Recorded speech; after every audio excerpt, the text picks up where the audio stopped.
This message is to all of the black folks with degrees, the black folks with experience, the black folks with a story, a testimony. There is no reason you shouldn't be sharing your story publicly. And then if you don't, you can't complain and say, well, I'm not getting paid how I think I should be getting paid. I'm not in the position I think I should be in. People that become industry experts get paid the most. They become industry experts by doing something, whether they create a business, whether they create a service, a solution, they have a certain status. But then their power comes by them writing a book, by them getting on podcasts, starting a podcast, sharing their story. That's what creates the leverage. Now you get invited to do speaking engagements at universities where they're paying you 10, 20, $30,000 to come speak while you share your book and you share the ways that you've been able to become successful. And I think a lot of our people, especially once you get higher levels of education, and let's say you start working in like a white corporate space, you start to fear that your coworkers or your boss or the managers, the supervisors may be onto you, right? Because y'all play a certain type of way in corporate America versus when you're with your people. But you have to stop thinking in that ideology because one, it's limiting you, right? And so if you fear that they might see you, hear your story, then pull you into HR and then fire you, that might be what you need to happen to be the springboard into your next thing. So my personal story, um, former Division One All-American football player, got my degree in healthcare administration, worked in healthcare a little bit with my internship, tried out for the NFL with the Oakland Raiders in 2013. Again, childhood dream. This was pre-NIL, so we didn't get any NIL money. I had already done modeling and acting post high school and college career, so I had already had made money, off of my name, image, and likeness. So I kind of understood the business of entertainment, media, commercials, name, image, and likeness. And so after I got cut by the NFL, trained for a little bit, ended up hurting my back. I didn't really have no money because my agent was paying for me to train. I had a smaller agent. I didn't really get any calls. I didn't want to go to the CFL. For me, it was NFL or nothing. So after about 3, 4 months, 6 months of no calls, the season started. My wife ended up needing surgery on her heart. She was my girlfriend at the time, and so I ended up coming back to Ohio to be with her for her surgery. So I ended up staying here, start working out, training, and then I was like, I'm retiring. I'm done. Like, I don't think I ever really officially retired. I just was like, I called my agent. I was like, I'm done.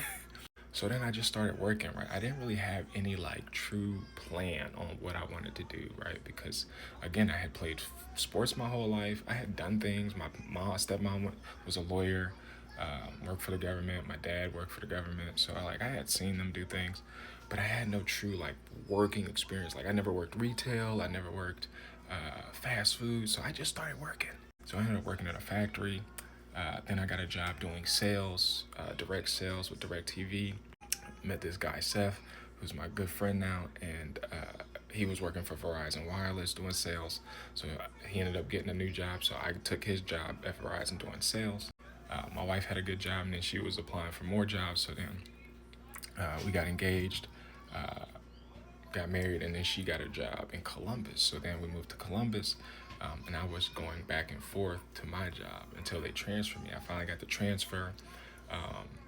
Didn't really like it, and ended up having a conversation with my managers about my sales. Did this crazy deal, ended up crashing the whole system, and I went to my managers and I was like, I quit. I was like, it's not for me. And so then everybody was like, oh my God, what are you gonna do? I was like, I don't know, but I'm not doing this anymore. Plus, we had moved to a bigger city, so I knew there was way more opportunities.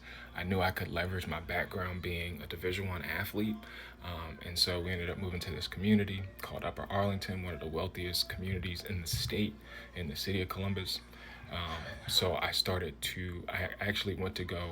I had quit my job, and then about a week or two later, I'm training at this high school, just working out on the stands, doing field work.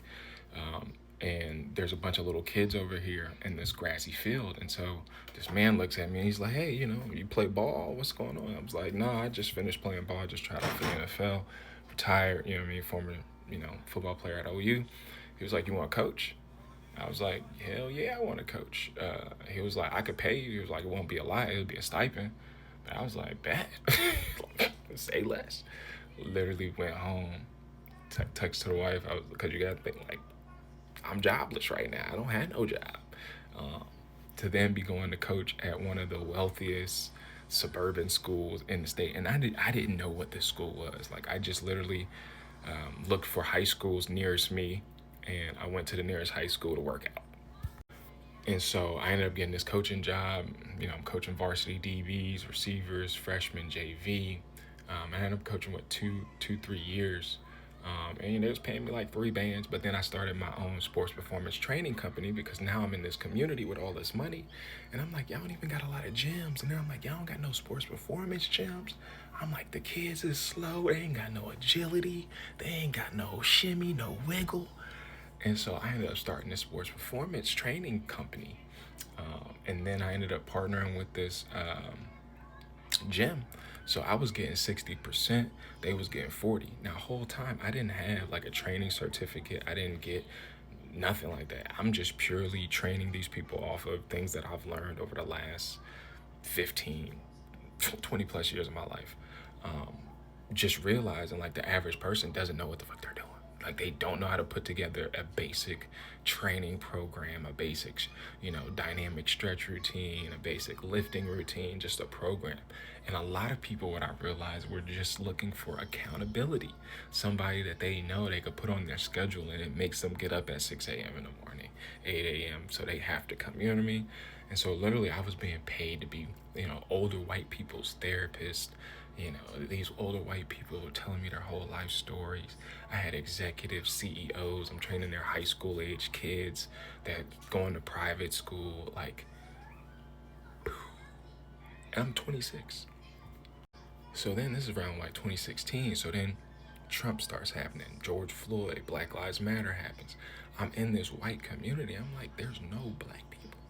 Then the gym I'm training at, the school, we got 5 black students. We had more black coaches than we had black athletes. So obviously I'm not a teacher, so I'm not in the school, so I don't see like the general population totally. But football, you see, it's 100 kids, 5 black students. So then I start doing my research on Arlington.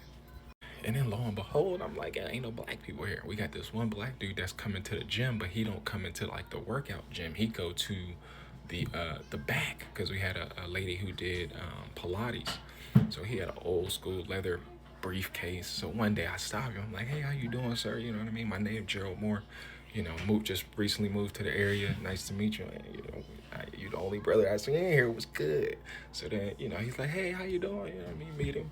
So then he ended up inviting me. He gave me his card and invited me to his office. Comes to find out, he is one of the biggest black lawyers in the city.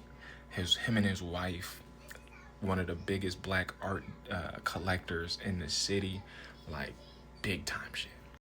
So they like, how did you know who I was? And I'm like, I didn't know who you were. You know what I mean? Like, I'm not from here. Like, I don't have family here like that. Like, I literally just moved here with my wife. She got a job. I'm hustling, figuring it out. And I'm like nothing could really prepare me for this shit. But then I realized, like, here in Columbus, like, a lot of people were afraid to speak up. I come from the DMV, DC. Like, I grew up with my parents, so I've watched my parents, you know what I mean, go from high school age to college to young adults to young professionals to 6-figure salaries working for the federal government.